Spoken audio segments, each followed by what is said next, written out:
Today, I'm going to show you how I made my first batch of compost tea.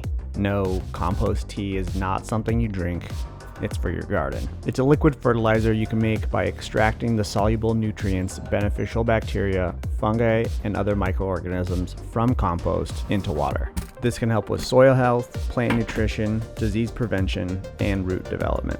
And it can be made at home with very simple tools and supplies.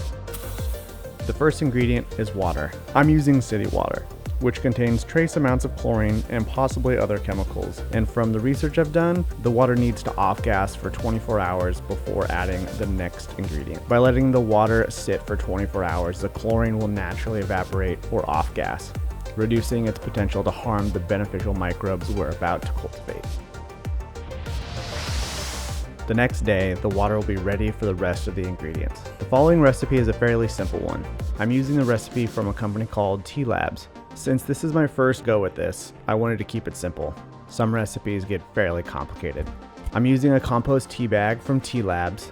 I'll put a link in the description below. Then I'm adding roughly 4 to 6 cups of compost to the bag and about a cup or 2 of worm castings. The compost is sourced locally, and the worm castings are from my vermicompost bin in our backyard. If you don't have a vermicompost setup, I highly suggest getting one. Adding worm castings to our home garden has been very beneficial to our soil, and it helps reduce waste. The next piece of gear is an aerator or bubbler. Again, this is from Tea Labs. I'll link it in the description below. Connect this to a small air pump, and now you'll be adding air into the water to help the microbes multiply.